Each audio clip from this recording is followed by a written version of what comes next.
Hello बच्चों। तो हम पढ़ रहे थे तरंग प्रकाश की यानी वेव ऑप्टिक्स, और वेव ऑप्टिक्स में हम पढ़ रहे थे फर्स्ट चैप्टर जिसका नाम था प्रकाश की प्रकृति। अब देखो, प्रकाश की प्रकृति में हम पढ़ चुके थे जो न्यूटन ने लॉ दिया था, न्यूटन ने बताया था कि जो रे है, प्रकाश की किरण है, वो बेसिकली कण के रूप में चलती है। और फिर उनका जो ये लॉ था, जो इन्होंने दिया था नियम, वो गलत हो गया। उसके बाद हाइगेंस आए। हाइगेंस ने बताया कि जो रे है वो तरंग के रूप में चलती है। उनका ये नियम कुछ हद तक सही हुआ, ठीक है। सही होने के बाद इन्होंने क्या दिया कि इन्होंने द्वितीय नियम ला दिया, ठीक है।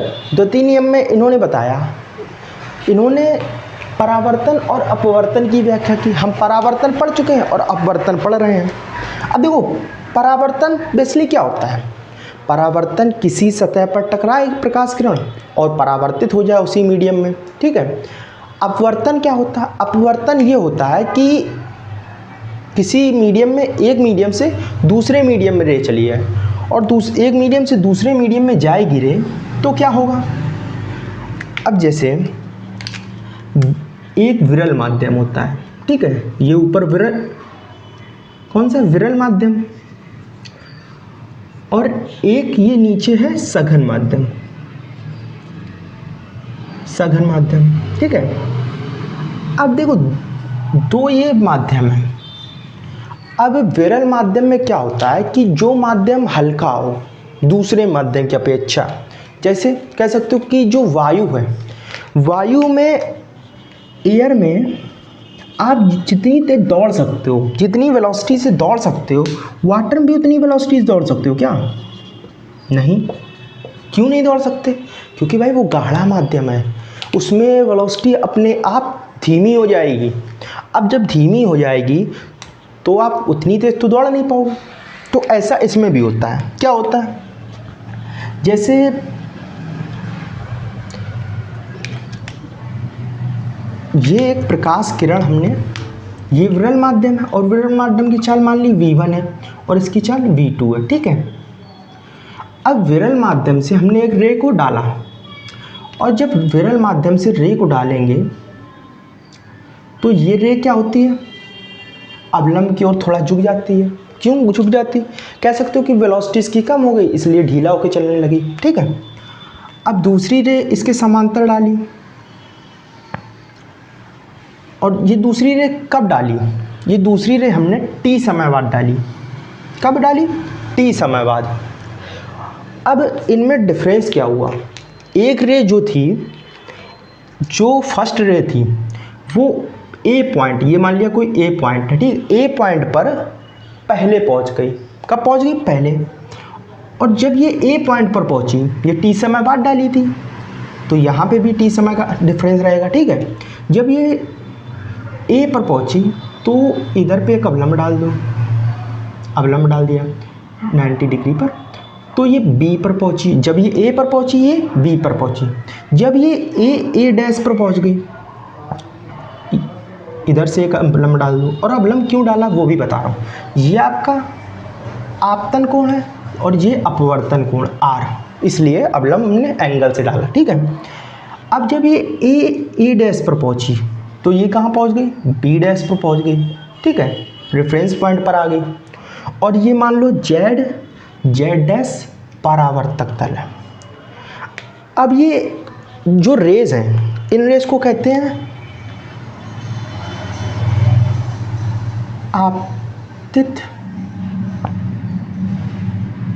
आपतित, आपतित समांतर हो रही, समांतर किरणें ना, समांतर, या कह सकते हो समतल किरण, ठीक है। समतल प्लेन पे जा रही किरण।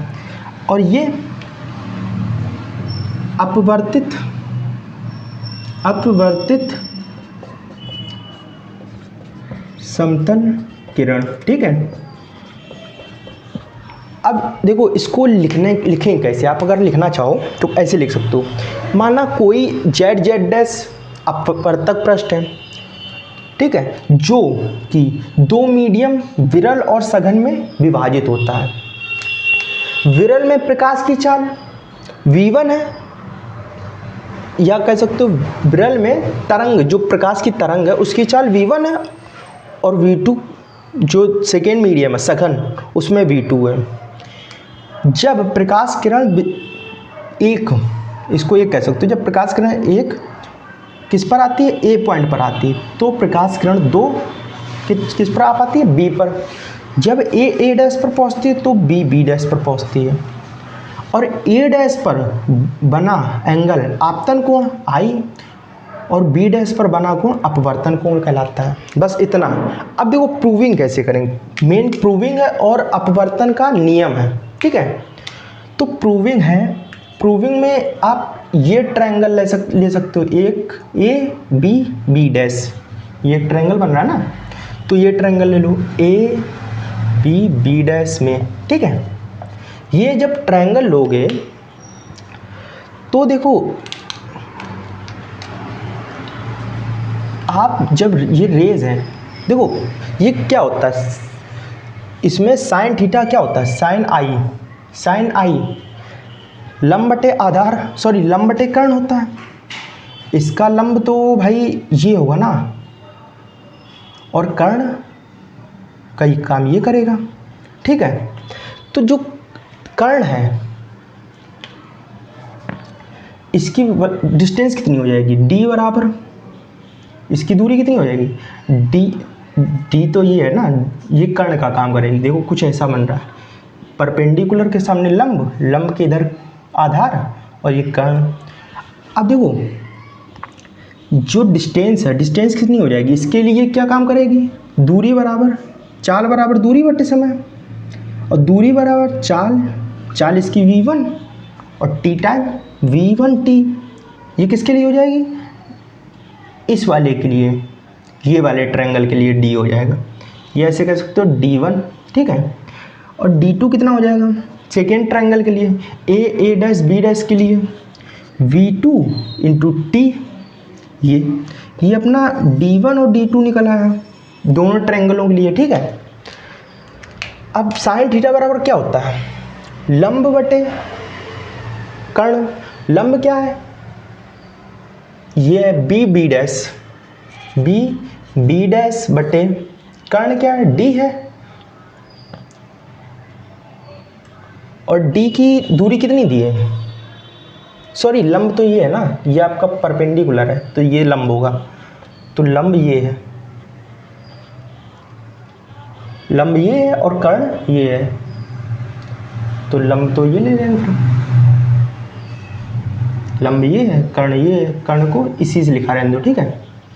अब लंब ये है तो लंब की दूरी कितनी दी है, d1 d2, ठीक है।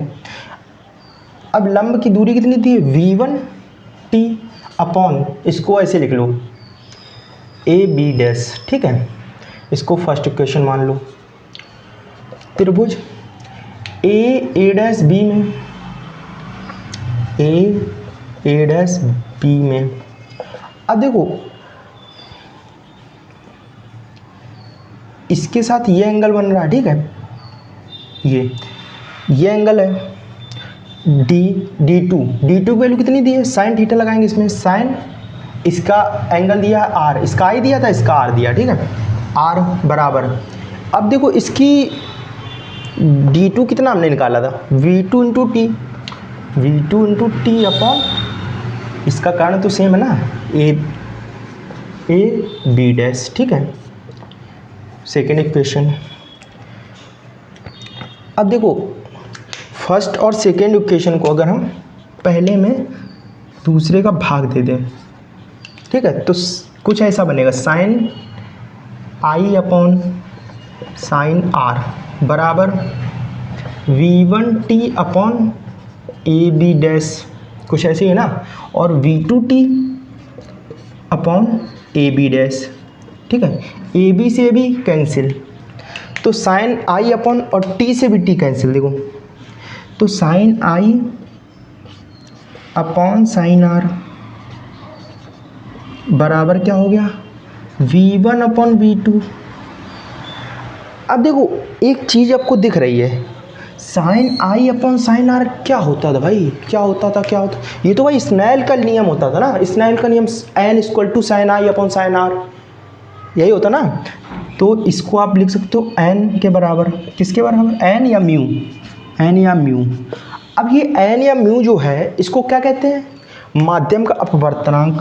क्या कहते हैं, माध्यम का अपवर्तनांक, इसको कहते हैं माध्यम का अपवर्तनांक। और V1 पहले माध्यम में क्या,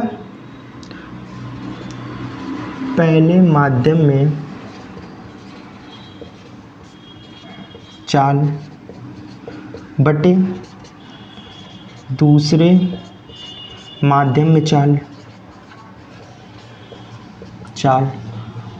ठीक है।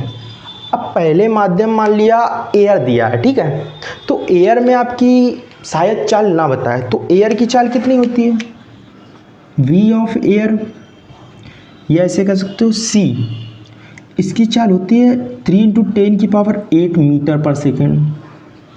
ये होता है प्रकाश की चाल इन वैक्यूम और एयर, ठीक है।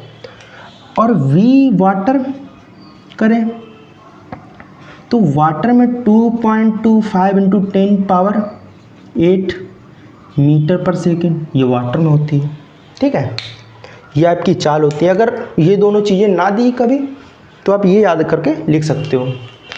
अब बात करते हैं कि अपवर्तन के नियम क्या होते हैं। अपवर्तन के नियम, इसको आपने लिख लिया होगा, ये आप लिख लें, ठीक है, इसको मेट देते हैं।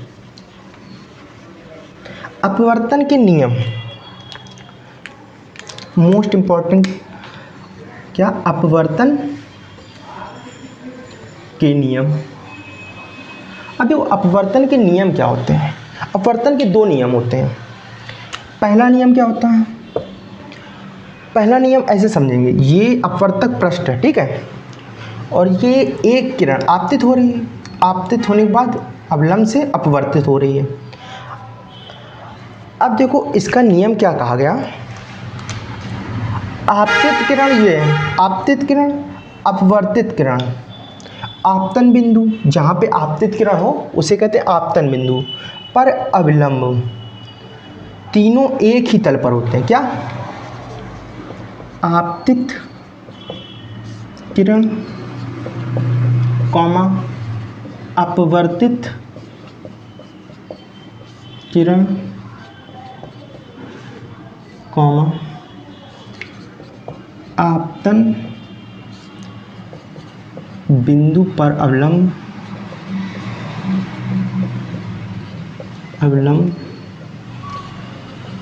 तीनों एक ही तल पर होते हैं, ठीक है। और सेकेंड नंबर क्या हो जाएगा आपका,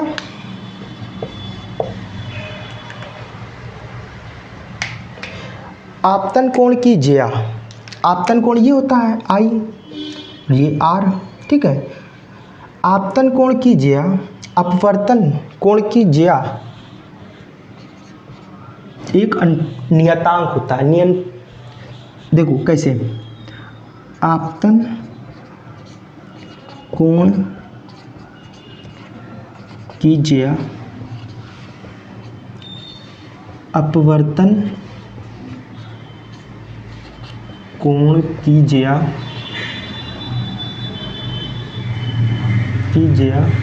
क्या होता है, कांस्टेंट होता है, कांस्टेंट यानी नियतांक। कांस्टेंट कैसे, साइन I, ये निकाला था ना हमने, sine I upon sine R बराबर n, n is called constant, sine I upon sine R बराबर नियतांक, नियतांक को कांस्टेंट कहते हैं ना, नियतांक, ठीक है। Sine I upon sine R बराबर कांस्टेंट। ये आपका हो गया अपवर्तन का नियम। अब मिलेंगे नेक्स्ट पार्ट में, तब तक के लिए बाय बाय।